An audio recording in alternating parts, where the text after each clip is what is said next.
यह सवाल आज के शैक्षणिक और सामाजिक विमर्श के केंद्र में है। सरकार ने इतनी जल्दबाजी में यूजीसी के नए नियम क्यों लागू किए और क्या सच में जनरल होना गुनाह है? इन दोनों सवालों को भावनाओं से नहीं बल्कि तथ्यों और संदर्भ के साथ समझना जरूरी है। सबसे पहले जल्दबाजी के मुद्दे पर बात की जाए तो सरकार और यूजीसी का तर्क यह रहा कि उच्च शिक्षा संस्थानों में भेदभाव, विशेषकर जाति आधारित उत्पीड़न की शिकायतें लगातार सामने आ रही थीं। कुछ मामलों में आत्महत्या जैसे गंभीर परिणाम भी हुए। ऐसे में सरकार ने यह माना कि मौजूदा 2012 के नियम पर्याप्त प्रभावी नहीं हैं और उन्हें कड़ा व व्यापक बनाना जरूरी है। इसी सोच के तहत 2026 के नए नियम तैयार किए गए, लेकिन आलोचकों का कहना है कि परामर्श की प्रक्रिया अधूरी रही। विश्वविद्यालयों, शिक्षकों और छात्रों से पर्याप्त संवाद नहीं किया गया और नियमों की भाषा बिना पर्याप्त परीक्षण के लागू कर दी गई। यही कारण है कि सुप्रीम कोर्ट ने भी कहा कि नियम अस्पष्ट हैं और उनके दुरुपयोग की आशंका से इनकार नहीं किया जा सकता। अब आते हैं दूसरे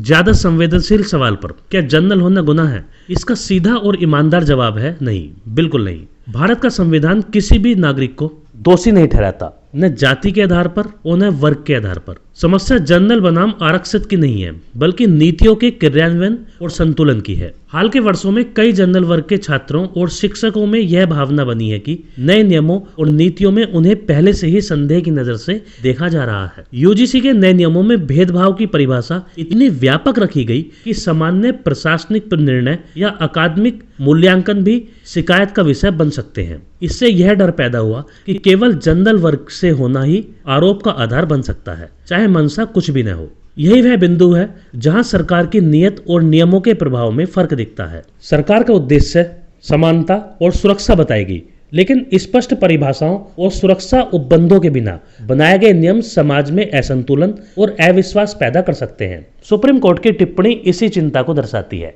न तो सरकार का मकसद जनरल वर्ग को अपराधी ठहराना है और न ही जनरल होना कोई गुनाह है। समस्या यह है कि जब नीतियां जल्दबाजी में बनती हैं और भाषा अस्पष्ट होती है तो वे न्याय से ज्यादा विभाजन का कारण बन जाती हैं। अदालत की रोक इसी संतुलन को दोबारा स्थापित करने की कोशिश है, ताकि भेदभाव के खिलाफ लड़ाई भी जारी रहे और किसी वर्ग को अनावश्यक रूप से कटघरे में भी न खड़ा किया जाए। भारत के सर्वोच्च न्यायालय ने university grants commission, promotion of equity in higher education institutions regulations 2026 पर तत्काल रोक लगा दी है। ये नए नियम उच्च शिक्षा संस्थानों में समानता और भेदभाव निवारण के उद्देश्य से जनवरी 2026 में लागू किए गए थे, लेकिन उन्हें चुनौती देने वाली कई याचिकाओं पर सुनवाई के बाद सुप्रीम कोर्ट ने इन पर रोक लगा दी है। सुप्रीम कोर्ट ने कहा कि नए यूजीसी नियमों की भाषा बहुत व्यापक और वोग है, जिससे भेदभाव की परिभाषा स्पष्ट नहीं होती। इससे दुरुपयोग हो सकता है। अदालत ने इस बात पर चिंता जताई कि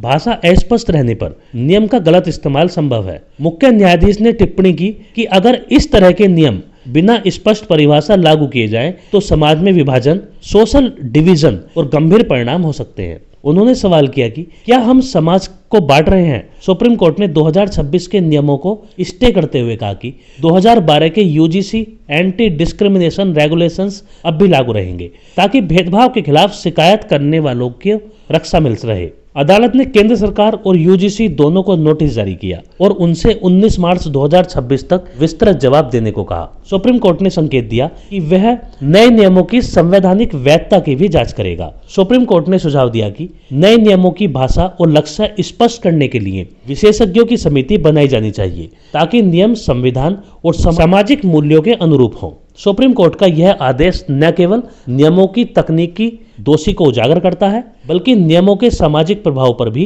विचार करता है। अदालत ने यह अस्थायी रोक इसलिए लगाई ताकि भेदभाव के खिलाफ संरक्षण जारी रहे और साथ ही नए नियमों को अधिक स्पष्ट, समावेशी और संवैधानिक रूप से सक्षम बनाया जा सके। आगे की सुनवाई मार्च 2026 में होगी, जब केंद्र और यूजीसी अपने पक्ष प्रस्तुत करेंगे।